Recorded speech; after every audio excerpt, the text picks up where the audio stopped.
All right.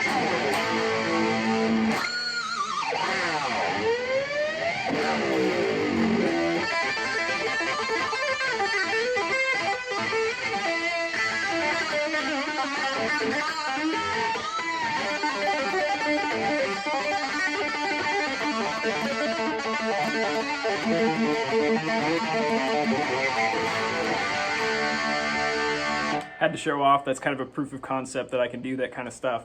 But like I said, I'm a huge Van Halen fan, and I have been for like 15 years. And I kind of took a break for a while and had to relearn everything last year. So I feel like I can kind of put myself in your shoes of, learning it for the first time, and I can help you gain efficiency.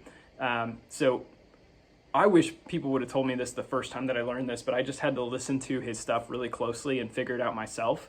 And I think the biggest thing that's going to help you is there is actually an auditory illusion that happens when Eddie is doing like the 4-note sequence taps. Whenever he's doing a 4-note sequence, there's this thing where he creates a gallop or like a swing feel by taking one of the notes out on the way back up. So instead of what you're practicing, like, that's really hard to do at speed, right? But he actually takes the index finger out on the way back up, so it sounds exactly like this.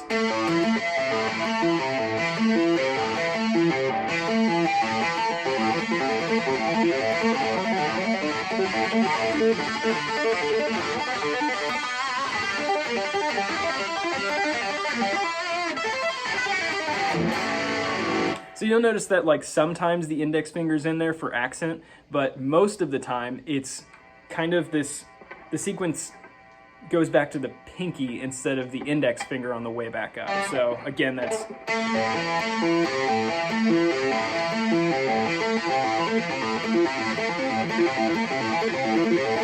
And you can hear when you go faster, you don't notice that the other note is gone. So it's this auditory illusion. And that's anytime he does a 4-note sequence, he usually skips one of his fingers on the way back up. And he usually leads with his pinky on the way back up. So for that upper stuff, again, it's the same thing. You're practicing. But really what he's doing is...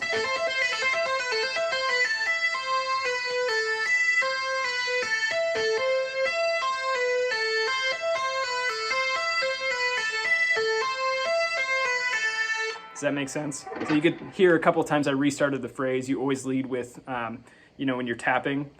To start the phrase, you start it with the finger that you're tapping with. So.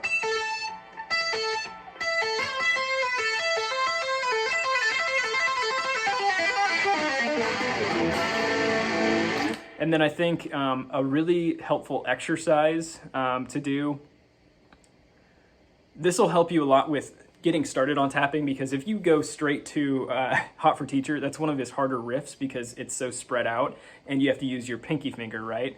But if you want to get good at tapping and just, especially your right hand is really important, then he does this other lick that's really helpful that you can just do in front of the TV for hours, where it's on the G string, 0, 5, 7, 12. He does that a couple times, and then moves to the D string, same thing, and then he goes down to the A string and does this little like bluesy lick. So I'll show you what that looks like. So it's the same thing where he skips his index finger on the way back up, and instead of leading with his pinky, he leads with his ring finger. So it'd be like this.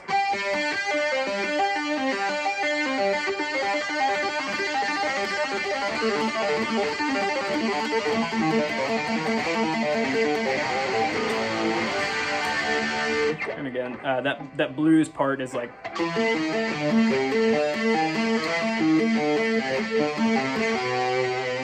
I mean, you can do anything. Like sometimes it goes... So I hope that helps. And then another tip that I think is going to make it a little bit easier for you is when basically most of the time that he's doing power chords, like a standard power chord is... It's like this. So just 2 fingers, and these 2 are free. And then, if you have like an octave chord, you put the pinky in there as well to get that octave in there. But what he does is he takes out the bass and he just uses the 3rd and the 5th. I think that's the intervals.